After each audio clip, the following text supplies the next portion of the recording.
Magandang araw po. Welcome po sa Ruby's Cakes and Pastries. Gagawa po tayo ngayon ng banana cake. So, ito po yung mga ingredients natin. Sasamahin lang po natin ang mga dry ingredients. Flour,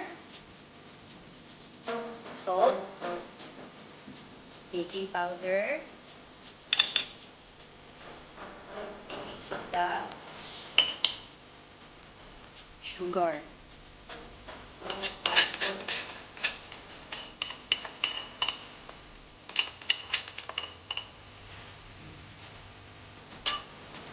Isang po natin.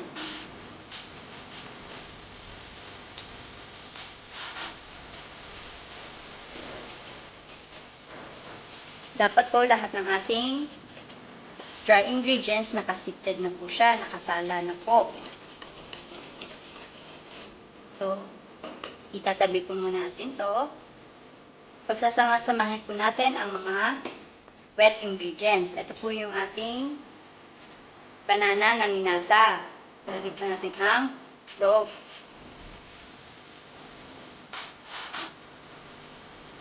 Gatas.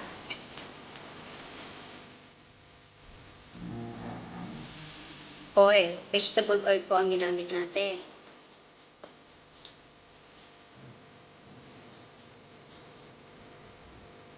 Vanilla.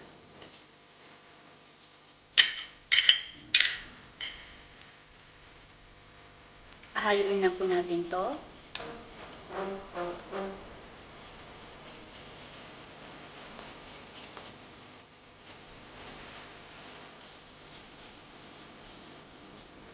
Pag nahalo na po natin siya, dahan-dahan natin ilalagay ang ating dry ingredients.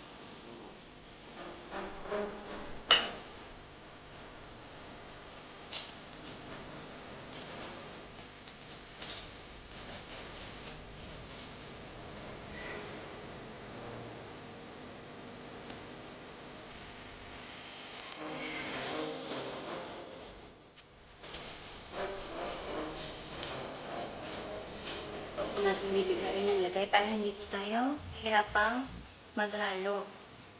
Para make sure po natin na nahalo natin ang mabuti.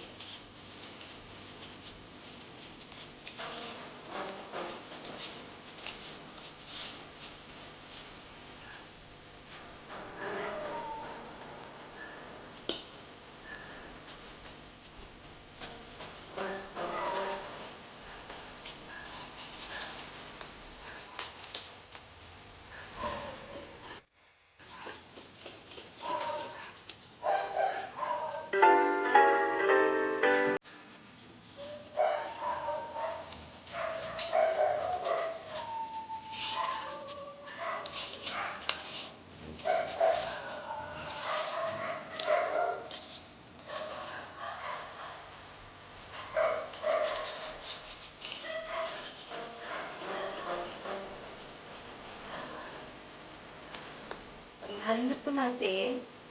Salin po natin to sa baking pan. Andito po yung ating baking pan. Ito po yung size 8 by 3 by 2.5. Salin po natin siya equal. Dapat po equal para pantay po ang pagka-bake. Ito pong ating pan, nakaglis na po siya para hindi po dumikit.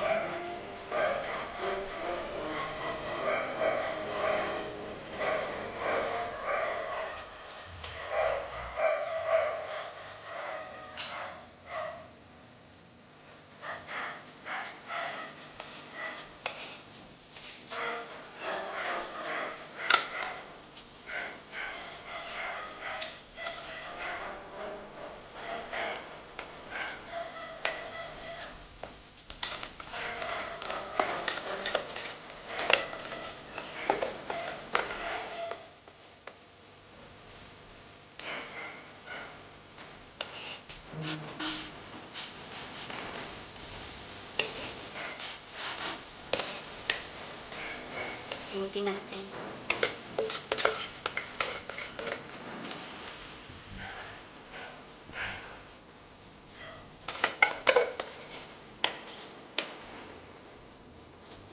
Lagyan natin natin lahat.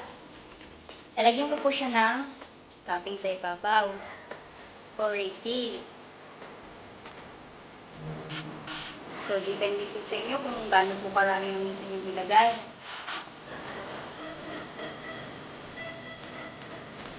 At saka po. Nuts. Ang ginamit ko po yung happy. Hindi ko piso na peanut. Sarap po kasi yun. Mahilig ang mga anak ko sa peanut at saka sa raisin. Chocolate chips po ang gagamitin ko. Dito naman po sa kabila.